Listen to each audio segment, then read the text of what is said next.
Alas 4:52 ng umaga ang oras sa buong Pilipinas at sa lahat ng mga bansa na kapareho natin ng time zone. Gising na po tayo at araw ngayon ng Friday, Biyernes. Baka kayo ay maipit sa traffic mamaya. Ako po ang inyong Kuya Daniel Razon. Ako naman si Angela Lagunzal. Narito na po ang mga umahataw na balita. Biktima ng motorcycle accident sa Maynila, tinulungan ng UNTV News and Rescue Team. Umano'y panunuhol ni Jack Lam sa ilang immigration officials para mapalaya ang mga naarestong illegal Chinese workers sa Fontana Casino. Business decision ng negosyante ayon kay Wally Sombero. Senator Antonio Trillanes IV muling inungkat ang isyu ng umano'y bilyong pisong bank transactions ni Pangulong Rodrigo Duterte. Punong ehekutibong nangako nagre-resign o magre-resign kapag napatunayan ng senador ang akusasyon. Makakaliwang miyembro ng kanyang gabinete o ng gabinete ng Pangulong Duterte pupulungin kaugnay ng sinuspinding formal peace talks sa rebeldeng komunista. Lawak ng ground rupture o pagkabitak ng lupa sa San Francisco, Surigao del Norte, sinusuri ng PHIVOLCS upang matukoy ang panganib na dala nito sa komunidad. Mas matinding depensa inihahanda ng PNP responders para sa do-or-die game versus Judiciary Magis sa semifinals ng 5th UNTV Cup. At hiling na libreng gamot para sa mga estudyante ng isang paaralan sa Pangil, Laguna, tinugon ng UNTV at Members Church of God International.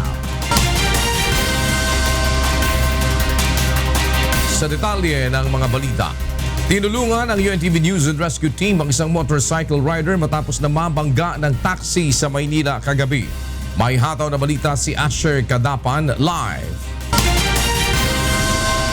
Asher. Yes, good morning Kuya. Tinulungan ng UNTV News and Rescue Team ang isang lalaking nakamotorsiklo matapos masagi ng taxi sa tapat mismo ng Luneta Park sa Rojas Boulevard sa Maynila bandang alas 9 kagabi.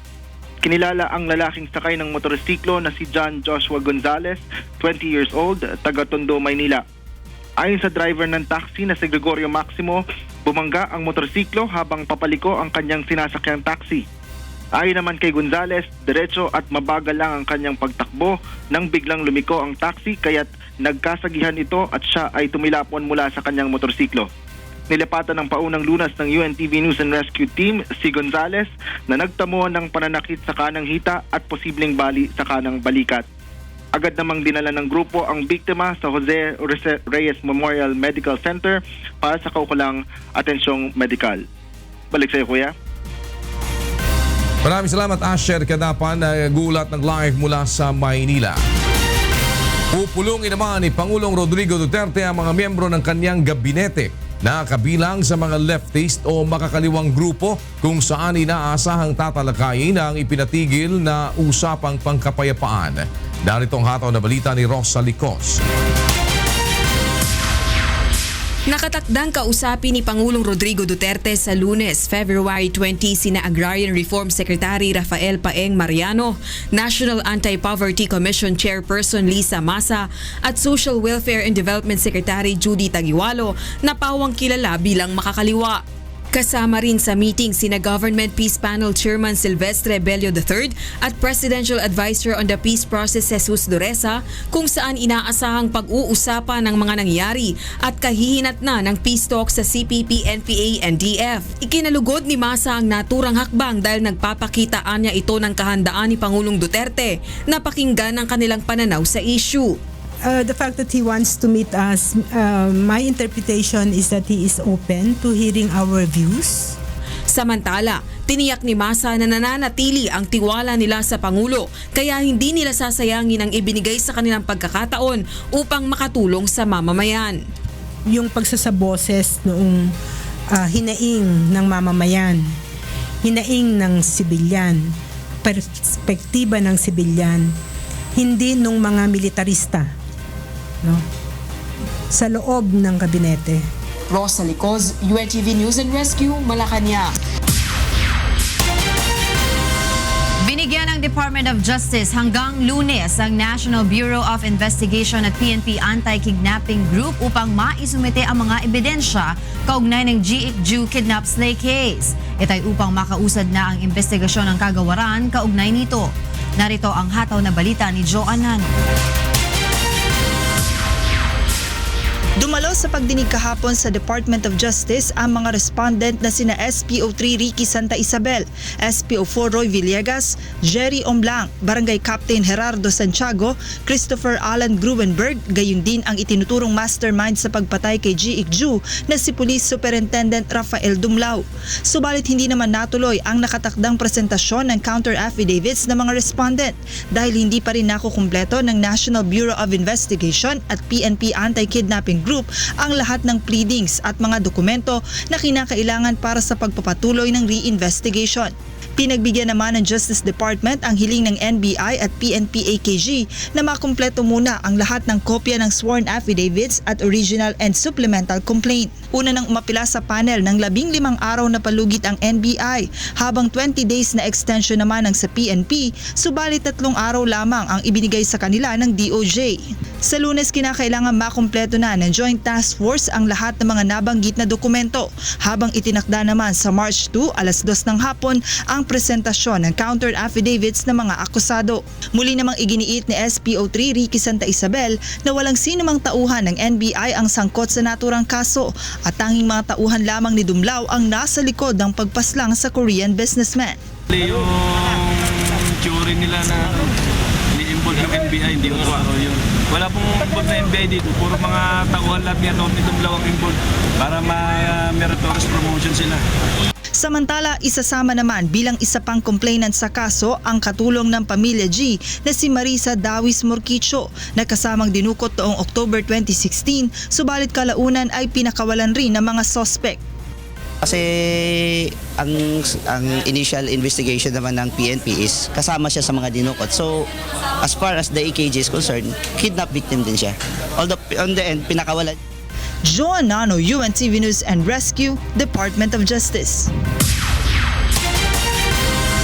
Patuloy na ang sinusuri ng Philippine Institute of Volcanology and Seismology o PHIVOLCS ang lawak ng nabitak na lupa sa bayan ng San Francisco, Surigao del Norte matapos na tumama ang malakas na lindol noong Biyernes ng gabi. Narito ang hataw na balita ni Jeneline Gakit. Patuloy ang ginagawang pagsusukat ng PHIVOLCS sa horizontal at vertical displacement ng mga natagpuang ground ruptures o pagkabitak ng lupa sa bayan ng San Francisco, Surigao del Norte. Sa survey kahapon sa Barangay Poblasyon, ipinakita ng isa sa Supervising Science Research Specialist ng PHIVOLCS ang mga nagkabitak-bitak na lupa na ang ilan ay malalapit sa residential areas. Kumbaga, imagine mo itong lugar na to umangat yung lupa. So, ang lakas ng galaw niya dito. Na yung mga tao dito, halos hindi na sila makatayo during the earthquake. Ayon sa PHIVOLCS, aabot sa 1 kilometro ang ground rupture sa Barangay Poblasyon matapos ang magnitude 6.7 na lindol noong Biyernes. Nagkakaroon ng ground rupture sa isang lugar kapag malapit dito ang gumalaw na fault line. So, ito yung karugtong nung kita natin sa bahay. Ito yung karugtong. So, dito ang nangyari, bumagsak yung lugar. And then yung line kasi, hindi lang, yung fault, hindi lang siya isang bitak. Medyo, yun, meron pa din. Nagsistep yung mga faults. Ito ang dahilan ng pagkahati ng Anaw-Awong Bridge dahil ito ay matatagpuan sa segment ng Surigao Fault. Ayon sa PHIVOLCS, kailangan malaman kung hanggang saan aabot ang ground rupture upang maabisuhan ng publiko sa mga lugar na mapanganib tayuan ng bahay at mga gusali. Ang advice ng PHIVOLCS is to have a 5-meter buffer zone. Kung ito yung trace ng fault, gagawa tayo ng bahay 5 meters away. Diba? So 5 meters, malapit, pero ito lang talagang gagalaw. Diba? Kung matibay yung bahay mo, wala ka problema for ground rupture. Ang Surigao del Norte ay isa sa mga seismically active area sa bansa dahil ito ay nasa Philippine Trench. Jeneline Gakit, UNTV News and Rescue, Surigao del Norte. Nagpatupad ng mandatory evacuation sa ilang barangay sa Davao City dahil sa mga pagbaha dulot ng malakas na mga pag-ulan mula pa noong Miyerkules. Narito ang hataw na balita ni Leslie Longbowen. Pansamantalang namalagi sa covered court kahapon ang mahigit sa 20 pamilya mula sa barangay Matina, Aplaya matapos bahain ang kanilang lugar dahil sa malakas na buhos ng ulan simula pa noong Miyerkules. Sa mga kay ibabaw manggamay, lapas tuhod. Nag-prepare mi dan alas 4 pa. Pero pag siren kay na may siren, uno to nangandam na minigawas na mi kay nagbuntag ang ulan, wa gid mi katulog. Inilikas din sa evacuation center ang ilang pamilya sa Talomo proper matapos magpatupad ng mandatory evacuation ang barangay kasunod ng pagtaas din ng tubig sa ilog na malapit sa lugar. Ato gisiguro gyud ang mga bata, mga tigulang, to mga buntis ug atong may mga differences panglawas no kadtong mga PWDs nato. Kay naa pa mong giuban nga kanang mga ginikanan nga siyempre ginatan-aw labi nag mga buhi na nga mga mananap o kining ilang mga baboy nila dili dayon basta-basta maawa. Ang iba na hindi lumikas, naglimas naman ng tubig na pumasok sa kanilang tahanan. Baha din sa bahagi ng Mintal, Ulas, Talomo at Bangkal. Sinuspindi rin kahapon ang klase sa elementary at high school sa Davao City. Nagpatupad din ng suspension of classes sa Compostela Valley, Davao Oriental at Samal Island dahil sa masamang lagay ng panahon. Ayon sa Pag-asa, ang mga pag-ulan na naranasan sa Davao City at sa malaking bahagi ng Mindanao ay epekto ng tail end of a cold front. Ang tail end of a cold front, gikan na sa Siberia. So during winter season, ang malamig na hangin na mo adto sa tuwa. Ang hangin nga mabugnaw na-overtake sa mait ka hangin. So kung asa nakita mo to ang cold front. Ayon sa Pag-asa, inaasahang magpapatuloy ang masamang lagay ng panahon sa loob ng 2 hanggang 3 araw, kaya pinag-iingat nito ang mga lugar na apektado ng masamang lagay ng panahon sa mga posible pang pagbaha at landslides. Leslie Longbowen, UNTV News and Rescue, Philippines. Pinirmahan ng 3 ahensya ng pamahalaan ang Memorandum of Understanding na magpapaigting sa proteksyon ng mga anak ng OFWs na kadalasang biktima ng mga pang-aabuso. Narito ang hataw na balita ni Aiko Miguel. Naaalarma ang Labor Department sa resulta ng pag-aaral ng Council for the Welfare of Children at United Nations Children's Fund na ang migration o pangingibang bansa ang isa sa mga dahilan kung bakit may mga naabusong kabataang Pilipino. At kadalasan anya sa mga biktima ng physical, sexual at psychological violence ay anak ng OFWs. Bunsod nito, magtutulungan ang mga ahensya ng gobyerno upang pagtuunan ng pansin ang pangangalaga sa mga anak ng OFW. Pag nakita nila na may ngipin ang ating mga regulations to protect our children, sisigurado natin na igagalang at talagang hindi na mangyayari ulit yung nangyari sa bata. Ang OWA ang magpapalakas sa child protection campaigns ng pamahalaan, gaya ng regular consultation at monitoring sa kalagayan ng mga anak ng OFWs na ipinagkakatiwala sa kamag-anak o kasangbahay. DOJ naman ang magsasagawa ng preliminary investigation ng mga kaso ng child abuse at exploitation, maging ng pagbibigay ng legal advice o assistance sa biktima at sa pamilya nito. The children is one of the most vulnerable subjects of injustice and violence. I should know this personally because I was assigned by our president when he was still a mayor in Davao City to cater free legal services to our abused women and children. And how worse could these injustices and violence possibly happen for the children left behind in our country by overseas Filipino workers? Obligasyon naman ng DSWD na magbigay ng assistance, shelter, protection at ang pakikipagtulungan sa local government units. This parental absence would mean prevalence of abuse of the children left behind. More male children of migrants are suffering from these abuses than the female children. We are recommending that a comprehensive community-based children's program has to be done at the local government units with the support of the national government agencies. Ayon pa kay Labor Secretary Bello, umaasa silang sa pamamagitan ng pagtutulungang ito ay mababawasan kundi man tuluyang maiibsan ang kaso ng mga pang-aabuso sa kabataan. Aiko Miguel, UNTV News and Rescue, Manila. Torrential rains have flooded the Gaza Strip, damaging infrastructure and houses in the impoverished territory. Streets in Gaza City have been swamped with water, with residents struggling to drain the water out of homes using electric pumps and buckets. The downpour has created a giant puddle between buildings. Parts of Gaza are still in ruins, more than 2 years after the last round of violence between Israel and the Islamist group Hamas that rules the territory. China has witnessed a marked increase in H7N9 avian flu cases this year compared with the same period last year. The National Health and Family Planning Commission says in January, 16 provinces in the country reported 192 human H7N9 avian flu cases, which claimed 79 lives. This is a sharp rise from the 106 cases in December last year. Another 69 such cases were reported from February 6 to 12, with 8 deaths, pointing to a rising trend. Health authorities forecast more cases to be reported in the following period. H7N9 is a bird flu strain first reported in China in March 2013. The spread of such disease usually occurs in winter and spring. Libyan authorities have deported around 170 Senegalese migrants who had entered the country illegally in recent months. The deportation program, which Libyan authorities refer to as voluntary return, puts migrants on a one-way flight from Tripoli back to their home countries. The migrants arrive in Libya via the Mediterranean after their boats either capsize under severe weather conditions or are intercepted by Libya's coastal authorities. The survivors are sent to shelters across the capital. Libya has deported almost 1,000 illegal migrants since last year.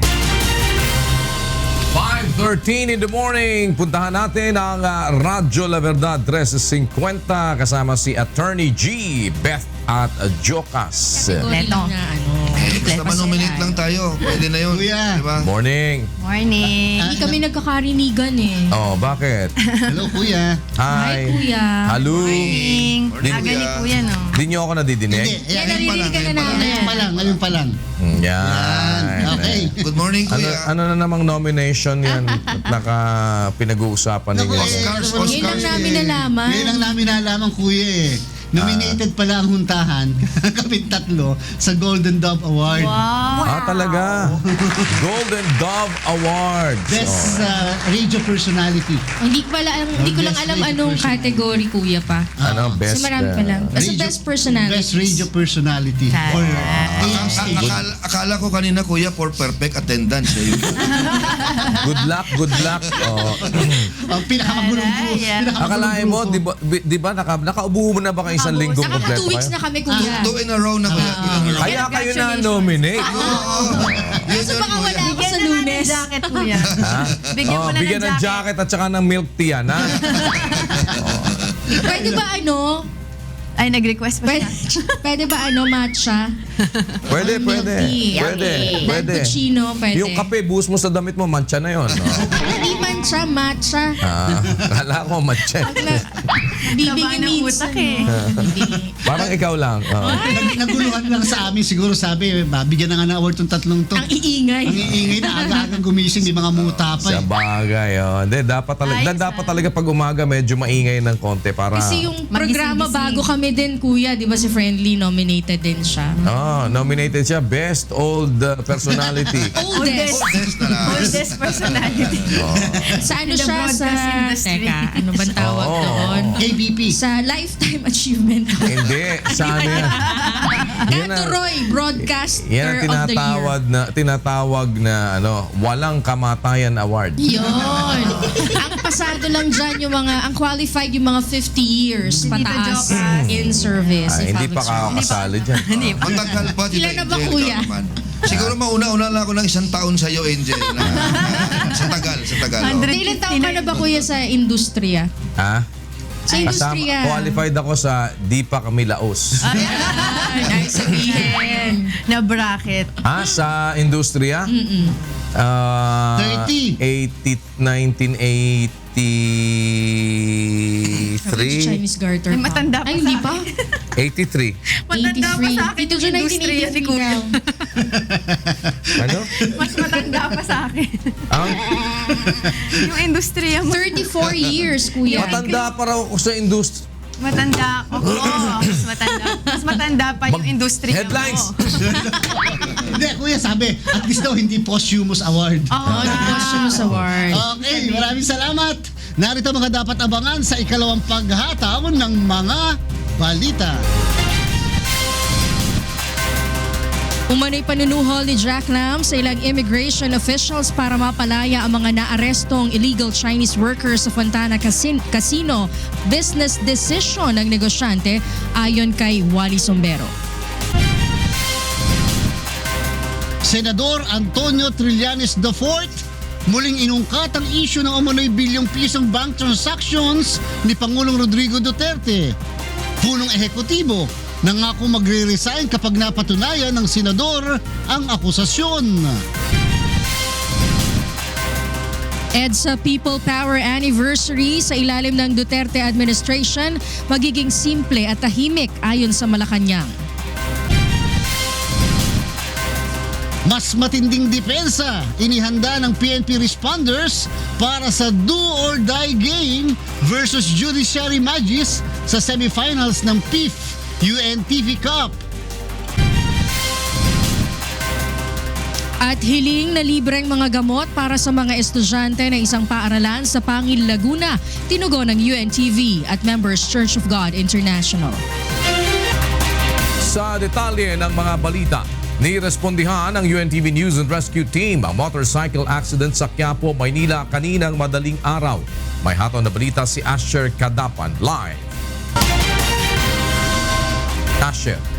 Yes, Kuya. Tinulungan naman ng UNTV News and Rescue Team ang magpinsang nakamotorsiklo matapos maaksidente sa tapat mismo ng Quezon Bridge sa Quiapo, Maynila pasado 1:00 ng umaga kanina. Kinilala ang magpinsan na sina John Nolasco at ang angkas nitong si Pearl Perez na parehong may edad na 20 taong gulang. Ayon sa isang saksi, mabilis na tumatakbo ang motorsiklo pataas ng Quezon Bridge at biglang lumiko kaya't sumemplang ito. Nagtamo ng posibleng head injury at mga galo sa iba't ibang bahagi ng katawan ang lalaki na nakainom umano ayon sa kamag-anak nito. Galo sa magkabilang binti naman ang tinamo ng kasama nitong babae na tumanggi ng magpadala sa ospital. Matapos malapatan ng paunang lunas ng UNTV News and Rescue Team ang mga biktima, dinala ang lalaki sa Jose Reyes Memorial Medical Center. Balik sa'yo, Kuya. Maraming salamat, Asher Kadapan, na nagulat ng live mula sa Maynila. Magkatuwang naman na tinulungan ng UNTV News and Rescue Team at Bacoor City Disaster Risk Reduction and Management Office ang isang lalaking biktima ng motorcycle accident sa Barangay Molino 3, Bacoor City, Cavite, kagabi. Kinilala ang biktima na si Leo Diaz, 49 anyos, na nagtamo ng gasgas sa kanang bahagi ng muka. Agad na nilapatan ng paunang lunas ng UNTV News and Rescue Team ang tinamong pinsala ng biktima. Pagkatapos ay dinala na ito sa Metro South Medical Center ng Bacoor City, DRRMO. Ayon sa mga nakasaksi, binabagtas ni Leo ang kahabaan ng Molino Road nang mawalan ito ng kontrol sa motorsiklo at sumemplang sa gitna ng kalsada. Dumalo naman sa ika-4 na pagdinig ng Senate Blue Ribbon Committee hinggil sa 50 million peso bribery scandal sa Bureau of Immigration ang sinasabing emisaryo ni Jack Lam na si Wally Sombero. May hatol na balita si Joyce Balancio. Nagharap-harap na sa pagdinig ng Senate Blue Ribbon Committee ang mga pangunahing karakter sa 50 million bribery scandal na sina dating Associate Commissioners Al Argosino at Michael Robles ng Bureau of Immigration at ang itinuturong kanang kamay ni Jack Lam na si retired police Wally Sombero. Inamin ni Sombero na nagbigay ng 50 million pesos ang kampo ni Jack Lam sa mga opisyal ng immigration kapalit ng pagpapalaya sa mahigit 1,000 tauhan niyang Chinese na nahuli sa Fontana Casino noong Oktubre. Ngunit nilinaw nito na payoff o pampiyansa ito ng mga nahuling casino workers.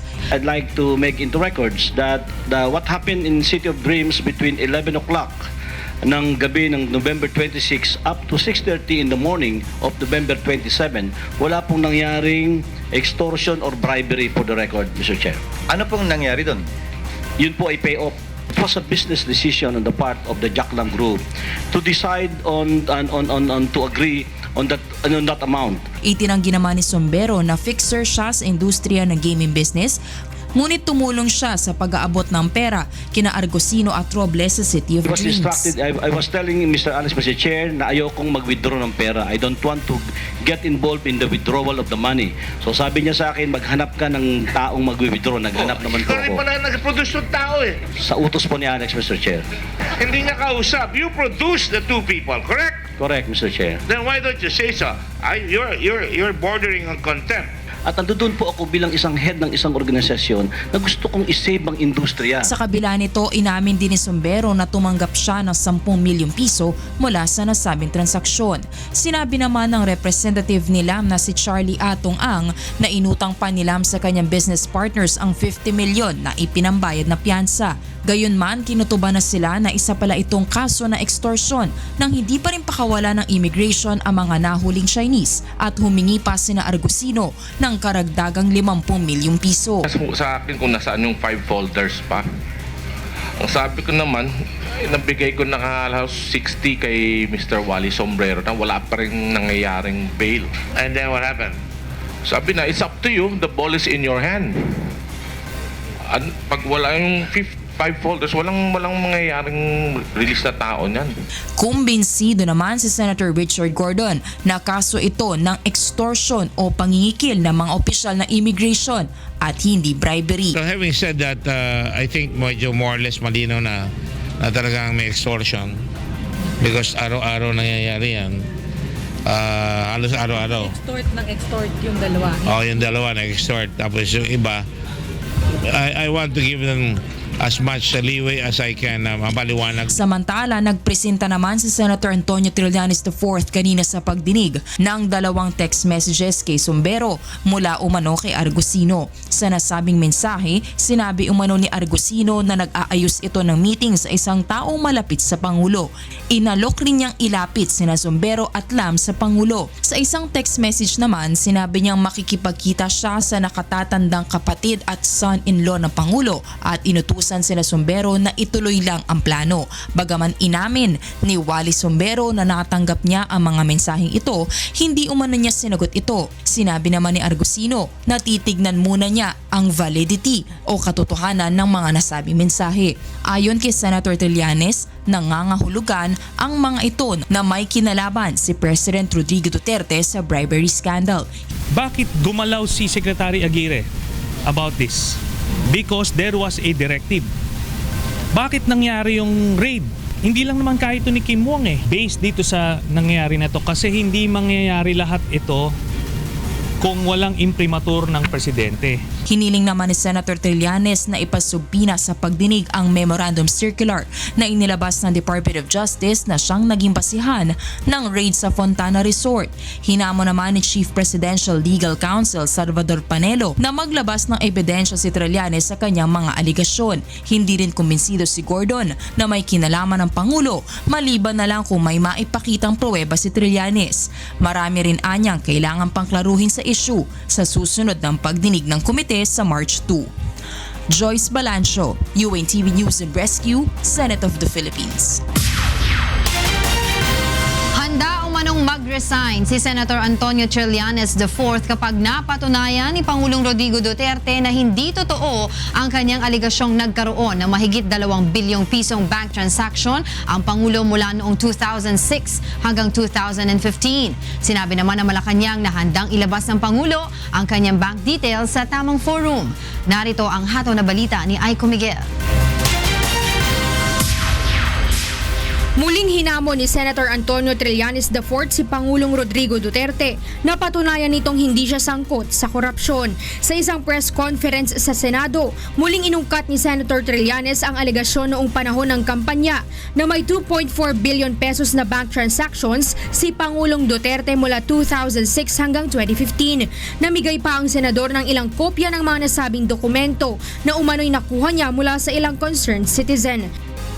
Ilabas mo yung tapang mo rito. Pakita mo na mali ako, na hindi lang ako nag-aakusa. Hinihikayat rin nito ang Duterte supporters na manawagan sa Pangulo na ilabas ang kanyang bank records. Ayon pa kay Senator Trillanes, kapag nailabas ni Pangulong Duterte ang kanyang bank transaction history sa publiko at napatunayang nagkakamali siya sa kanyang sinasabi, ay magre-resign siya sa pagiging senador. Ngunit ayon sa Malacanang, lumang isyu na ang hinggil sa umano'y undeclared wealth ng Pangulo. Ngunit handa naman ang punong ehekutibo na ilabas ang detalye ng kanyang bank accounts sa tamang forum at kung kinakailangan.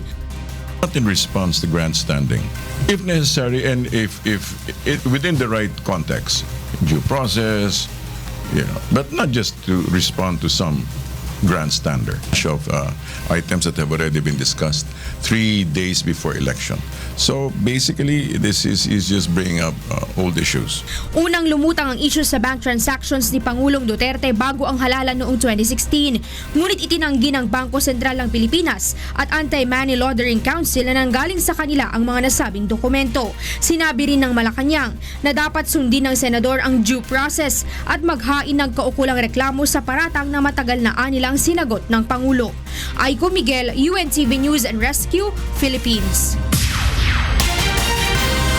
Hinamon naman ni Pangulong Rodrigo Duterte si Senator Antonio Trillanes IV na patunayan ang akusasyon nito kaugnay ng umanay 2 billion peso bank transactions ng Pangulo noong 2006 hanggang 2015. Batay sa recorded message ng punong ehekutibo mula sa Davao City na inilabas kagabi, lumang issue na ito na sinagot na niya noong halalan pa lamang. Dagdag pa nito, handa siyang bumaba sa pwesto kapag napatunayan ng senador na totoo ang mga akusasyon. Kinwestiyon din ni Pangulong Duterte ang paggamit ni Senator Trillanes sa banking transactions ng kanyang common law wife na si Hanilet Avencenia. Narito ang bahagi ng pahayag ni Pangulong Rodrigo Duterte.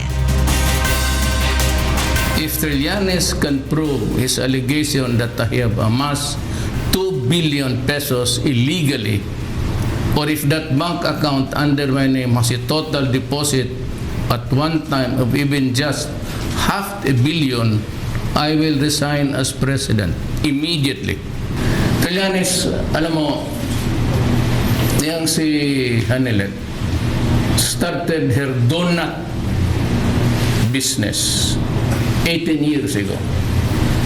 She supplies meat sa 5 malls dito sa Davao. Siya yung nagsusupply ng karne ng baboy. Diyan, kalaki ang pera ng babaeng yan. Matyaga. Hindi kagaya mo ambisyoso. Hindi kami mahirap rin. Tatay ko gobernur noon. May iniwan sa amin. Hindi pinagbigyan ng Supreme Court na siya ring tumatay ang Presidential Electoral Tribunal ang hiling ni Vice President Leni Robredo na wag nang dinggin ang poll protest ni dating Senador Ferdinand Bongbong Marcos Jr.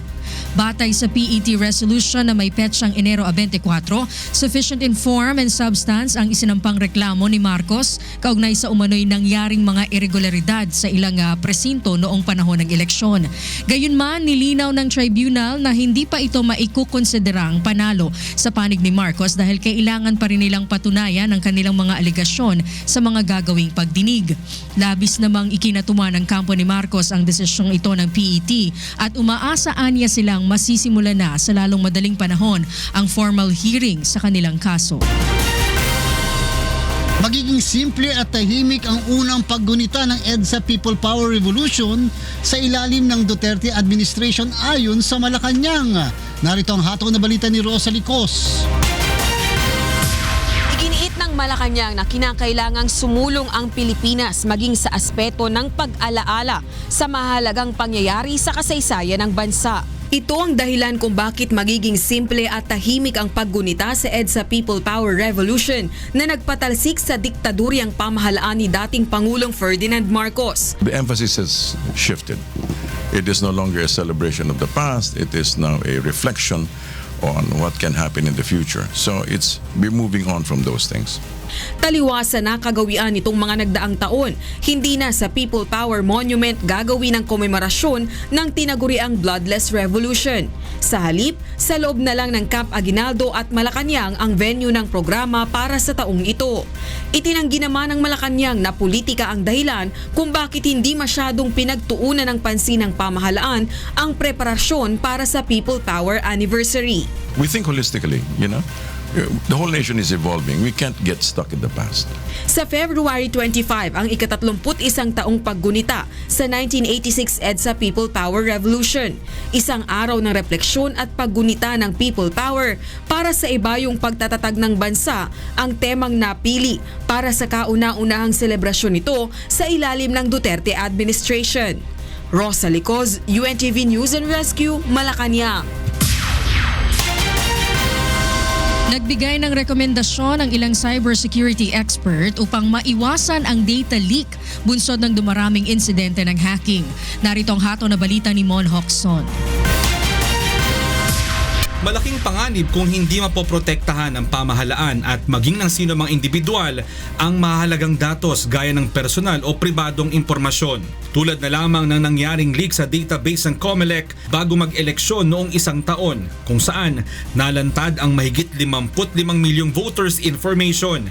Bukod pa rito ang mga nangyaring hacking sa ilang government websites.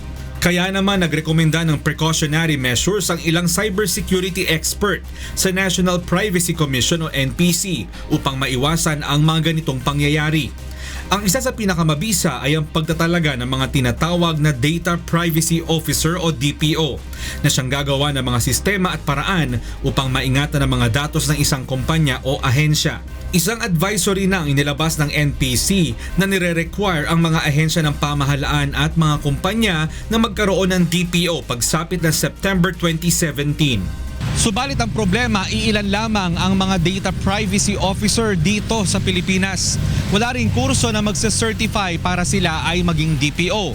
Kung lahat ng kumpanya magre-require ng isa, siguradong magkukulang ito para sa buong bansa. Sa umpisa, wala pa naman tayong sinasabi dapat may certification yung DPO. Kasi bago pa nga tayo, wala pang papasa dyan sa certification na yan. Pero siguro 3 years from now, 5 years from now, pwede na rin natin gawin requirement yan.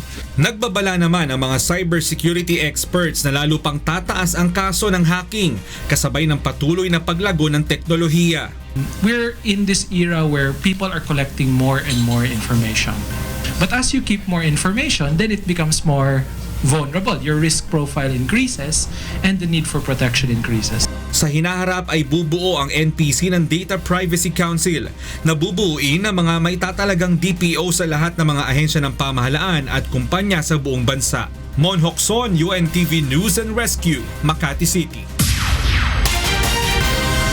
Muli namang pinayuhan ng Philippine Volcanology and Seismology o PhilVox ang publiko na sumunod sa mga panuntunan sa pagtatayo ng bahay at mga gusali upang maiwasan ang malaking pinsala kapag tumama ang malakas na lindol.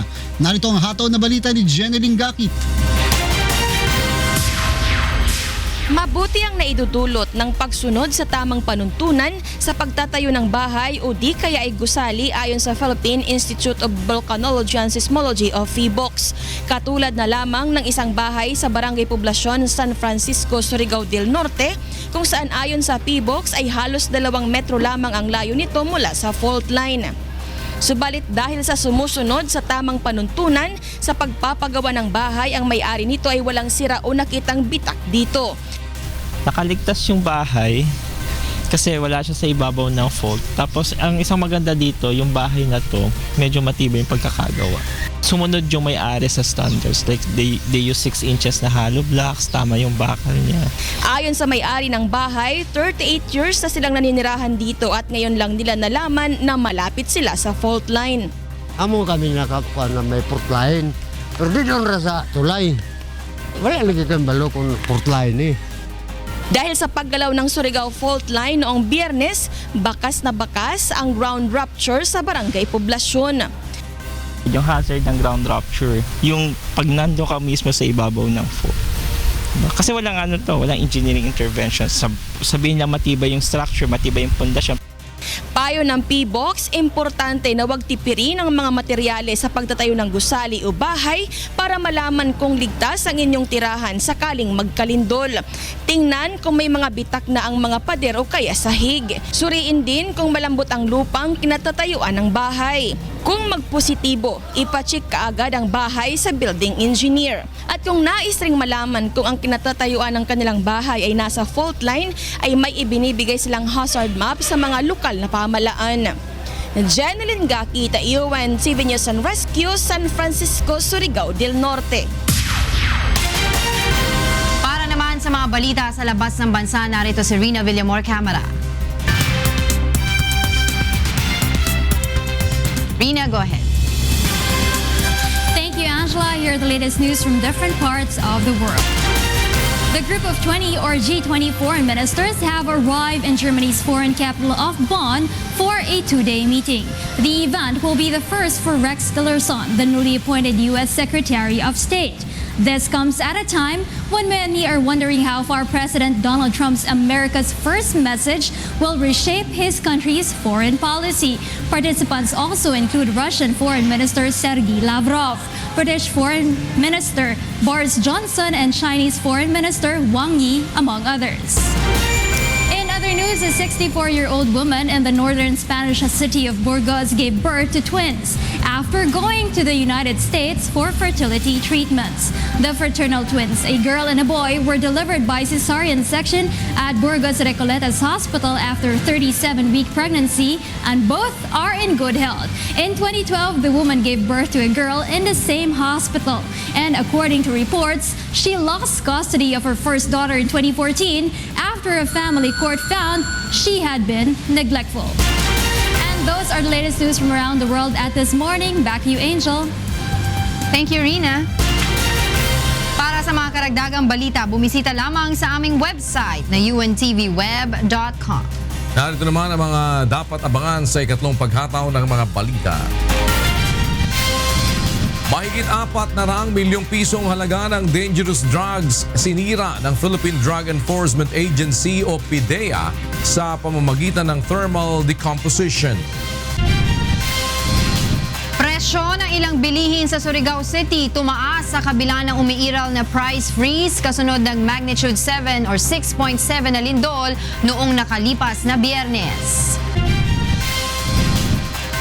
Mas matinding depensa inihahanda ng PNP responders sa do-or-die game versus Judiciary Magis.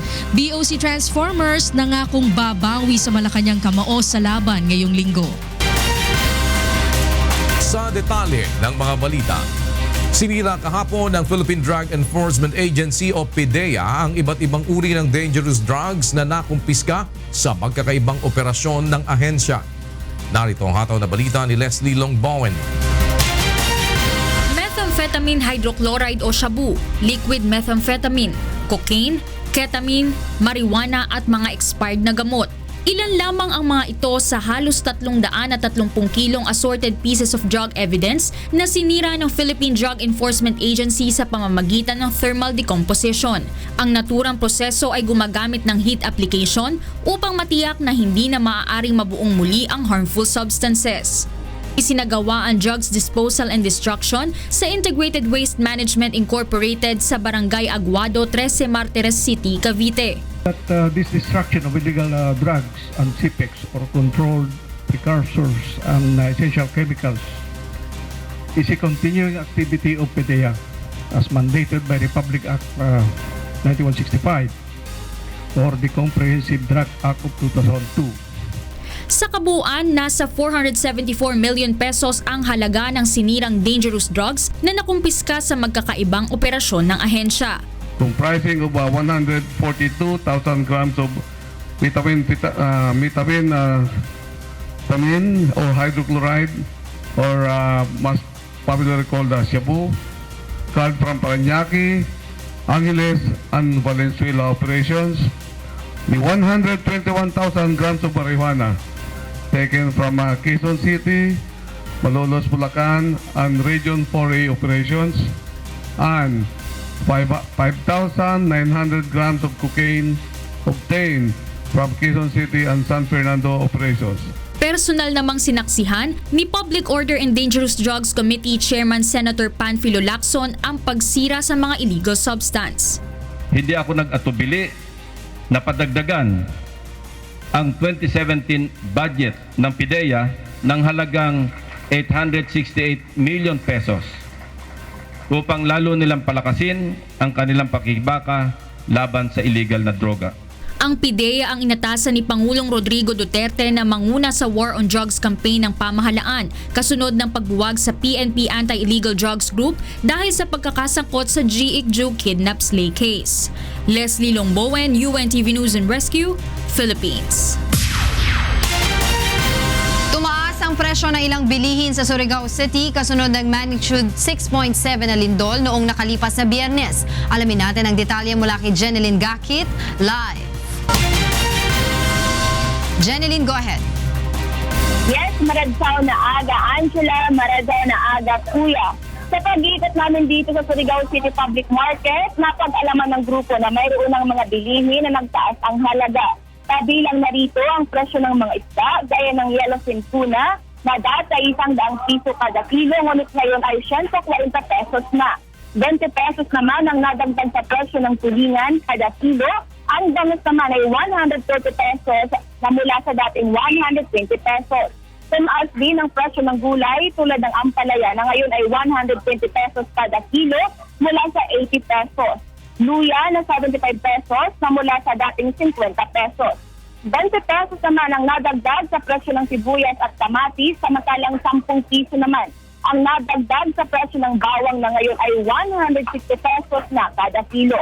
Paliwanag, Angela, ng mga fish vendor, hindi pa man nangyayari ang magnitude 6.7 na lindol, ay sa iba-iba na talagang presyo ng benta nila sa isda, depende sa dating ng supply nito mula sa Cagayan de Oro, Davao, Bohol at Zamboanga. Ayon naman sa mga nagtitinda ng gulay, depende rin sa pinagkukunan nila ng supply ang presyuhan sa kanilang paninda. Ayon sila, karaniwang sa bayan ng Malimuno sa Surigao del Norte nang gagaling ang mga panindang gulay. At kapag umapaw ang ilog doon o masira ang Anaw-Awan Bridge, tumatagal ang pag-deliver sa mga gulay dahilan upang masirang ilan, kung kaya naman nagmamahal ang presyo nito. Angela, kung tumaas ang presyo ng gulay at isda, bumaba naman ng 10 piso ang presyo ng karne ng baboy, 5 piso naman ang bawas sa presyo ng karne ng manok habang walang pagbabago sa presyo ng baka. Samantala, nagpaalala naman ang Department of Trade and Industry sa mga negosyante na mananamantala at magtataas ang presyo ng bilihin sa kabilang itinatutupad na price freeze dahil sakop nito ang bigas, mais, tinapay, canned goods, LPG, gas at iba pang basic commodities.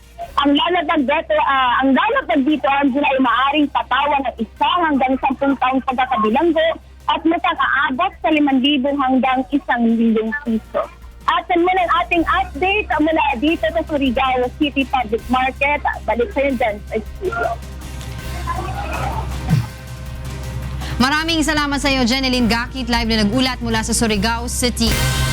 Sa iba't ibang panig ng bansa, narito naman po ang mga balita mula sa Davao City. Hatid sa atin ni Victor Cosare ang ating Balitang Prom Day. Mayang buntag, Victor. Mayang buntag, Kuya Daniel, ani ang dugang pang mga balita gikan sa nagkalain-laing bahin sa nasod. Magpatuman og bag-o nga sistema ang mga nagdumala sa mga pantalan sa dakbayan sa Davao mahitungod sa pagsakay sa mga pasahero alang sa ilang seguridad. Si Jenny Sinhente sa balita. Sugod sa sunod simana, hugot na nga ipatuman sa tanang pantalan sa syudad sa Davao ang pagpanaog sa mga pasahero sa mga sakyanan nga ikarga sa barge. Sumala pa kang Coast Guard Davao Station Commander Lieutenant Commander Resty Concho usa kini ka pamaagi aron malikayan ng overloading ug alang sa kaluwasan sa mga pasahero nga nakasakay sa ferry. And secondly, yung mga passengers na on board their private vehicles as well as yung mga buses going to Peña Plata or yung special trips ng mga buses. Kasi minsan the numbers on board are tawag dito, mas marami siya doon sa seating capacity ng LCT, ng barge. So yun ang iwasan natin para ma-regulate natin yung sasampa sa barko every trip. Hugot usab nga bantayan sa mga operation staff sa Davao sa Port ug May West Wharf ang load line sa barge aron masigurado nga dili kini molampas sa overload capacity. Amo gyud gi-observe ng ato ang load line. Na ang load line sa atong piri dili gina siya pwede nga motaob siya. Kaya kung taob na siya din sa tagiliran sa barko, meaning nga overloading na gina siya. Wala nang load line ba din makita. So I just observe about the load line regards of the operation. Kung kaniadto naanda na sa mga pantalan sa syudad ang diretso nga pagpasakay sa mga sakyanan sa barge, sa bago nga sistema panaugo na ang mga pasahero sa sakyanan ug mulinya sa passenger lane aron nga masiguro nga husto sa kapasidad sa barge ang mga tawo nga sakay niini. Samtang uyon ang mga commuter sa maong kabag-uhan sa sistema tungod kay alang kini sa ilang kaluwasan. Okay para ang capacity na sa at saka yung safety ng kasi magyapag para may hapon ba, para ma-overload. Pero tama po doon kay para safe ba. Janice Inhente, UNTV News, Rescue, Davao City. Gilauman nga magamit na karong tuiga ang Doppler radar facility sa Zamboanga Peninsula nga nagkantidad og 100 milyones pesos. Gituuhan nga dako kini og maikatabang sa pagbantay sa dagan sa panahon sa southwestern Mindanao. Ani ang report ni Dante Amento. Sir, kaya pwede akabael ta planta Doppler radar system na syudad de Zamboanga del Pag-asa Weather Station na rehiyon de Zamboanga Peninsula. Aparte de este, necesita también completa el cuantos documento. Inaantay na lang namin yung permit to occupy. Nilalakad pa yung papers kasi meron pang requirements ang fire. Esperanzao ay inagura este na magasiguiendo mes na encabezamiento del mga oficiales desde la Oficina Central del Pag-asa. Tiene valor el entero facilidad y el Doppler radar alcanza na 100 millones de pesos. Ta puede man monitor el Doppler radar con el aguacero o fuerza del viento con el un tipón particularmente na southwestern Mindanao. Ay puede ayuda también este na dalida del aviso na biyahe magabarko, aeroplano y más que na cloud seeding operation por medio del upper air sounding. Pronto y más exacto también el weather forecast del Pag-asa.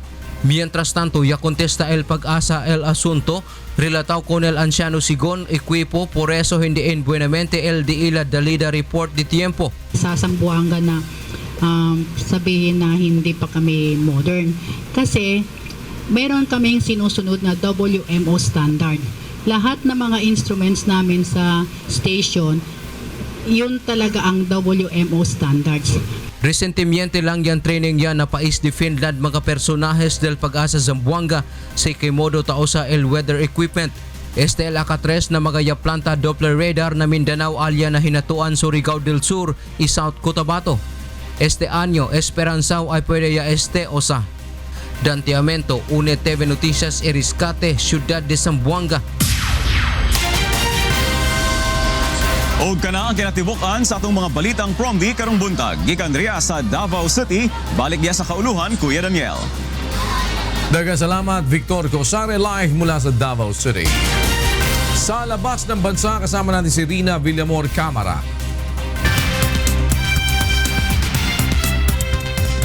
Go ahead, Rina. Thank you, Kuya. Here are the news abroad. U.S. President Donald Trump says he will discover the individuals responsible for a number of unauthorized disclosures to the news media, which have resulted in unfavorable coverage of his White House. Trump has repeatedly characterized some news stories as fake news. These are the ones which led to the resignation of Michael Flynn as National Security Advisor. We're going to find the leakers. We're going to find the leakers. They're going to pay a big price for leaking. Another news clashes broke out in the Bolivian town of Acacachi, resulting in many houses being burnt and looted in retaliation for the local community having burnt the mayor's car. Farmers and the so-called red ponchos, defined by some as native militia, arrive in Acakachi from the surrounding communities of Warisata and Tacamara after locals burnt Mayor Edgar Ramos' home and car on Tuesday. The conflict reportedly came about after the mayor failed to produce information regarding his accounts and the city's management in 2016 at a recent meeting with community leaders. Locals insisted the local government is not complying with its duties with regards to sewage systems and water supply amidst a nationwide drought. And those are the news abroad. Later on, I'll be bringing you the latest in sports and entertainment. Meanwhile, back to you, Kuya. Thank you, Rina.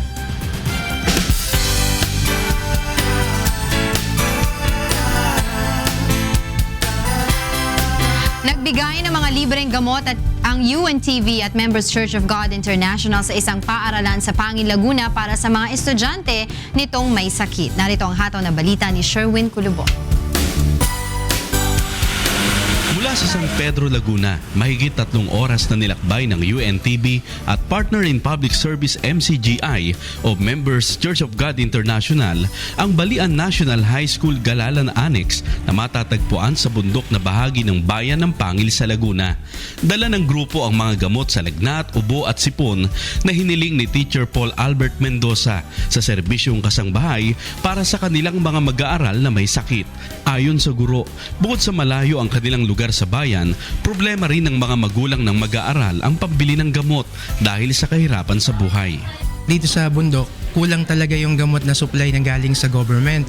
So, bagamat mayroon dumadating pero kulang. Kaya dahil nga sa kahirapan din sa buhay, medyo hirap din yung tinatawag natin para makabili sila ng gamot. Kaya kumbaga ni-request ko na magkaroon ng gamot para doon sa mga pangunahing sakit ng mga bata, katulad ng lagnat, ubo, sipon. Tulad ni Jacqueline na 3 araw nang may ubo at sipon ngunit wala pa ring iniinom na gamot. Kaya nang makita niya ang mga gamot na dala ng grupo ay walang pagsidla ng tuwa nito. Maraming salamat po sa pag-supply ng gamot sa amin. Kahit na bundok po to, tinatyaga nyo kami na padala ng mga gamot. Nagpapasalamat naman ang mga guro dahil mabilis na natugunan ang kanilang kahilingan. Una na rin nakapagsagawa ang UNTV at MCGI ng medical mission sa kanilang lugar noong nakaraang taon. Malaki po ang pasasalamat po namin sa ng buong eskwelahan, lalo na po sa kay Kuya Daniel Rason sa pamamagitan po ng serbisyong kasambahay dahil po sa mga ibinibigay niyo pong tulong sa paaralan. Salamat sa pagtugon nyo sa mga kahilingan namin dito at isa sa pinagmamalaki namin kayo bilang external stakeholders na kaagapay at katulong namin sa paaralang ito dito sa bundok, no, sa gitna ng bundok. Sherwin Culubong para sa serbisyong kasangbahay. Balitang sports at entertainment naman tayo, kasama pa rin si Rina Villamor Camara.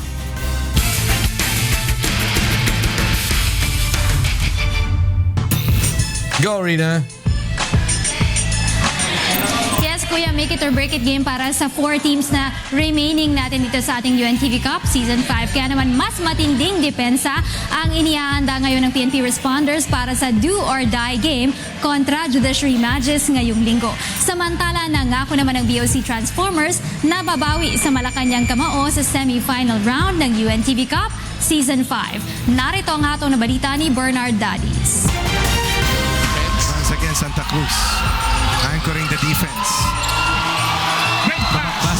Isang panalo na lamang ang hinahangad ng PNP Responders upang sa ika-4 na pagkakataon ay muling masubukan na masungkit ang kampyonato sa Liga ng mga Public Servant.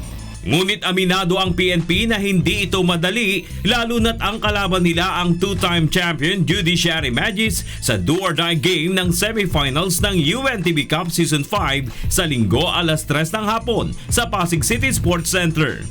So mag-adjust kami kasi definitely mag-adjust din sila sa depensa. Kasi doon kami nakakuha ng marami, di ba? Sa depensa. So siguro dadagdagan pa namin yung effort namin sa depensa, at the same time mag-iba kami ng adjustment sa kanila.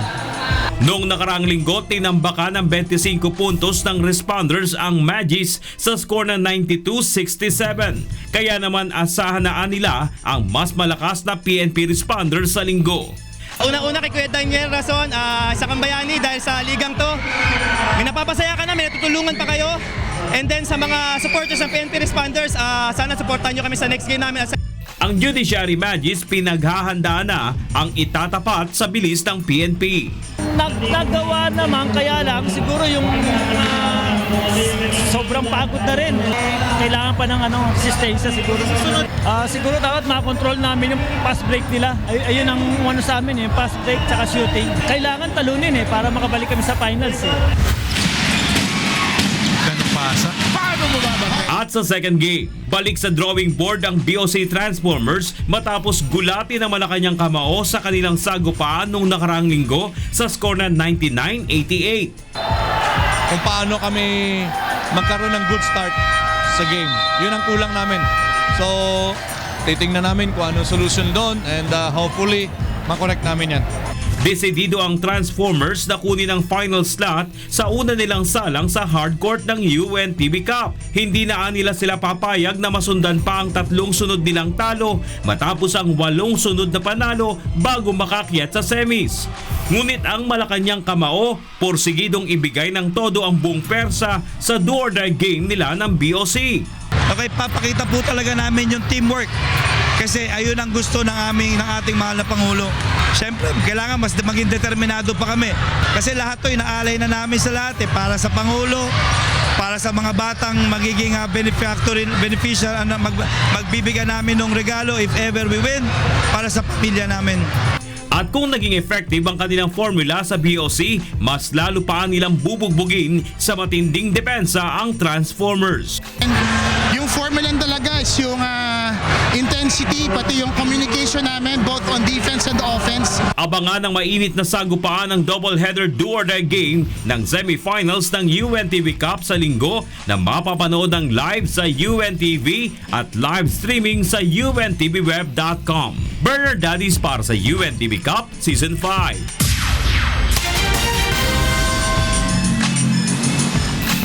So don't miss out on our games this coming Sunday. Papangunahan po yan ng Judiciary Magis kontra sa PNP Responders. At ang ating second game naman, ang BOC Transformers kontra sa Malacanang Kamao. See you there sa Pasig City Sports Center. Game starts at 3 o'clock p.m.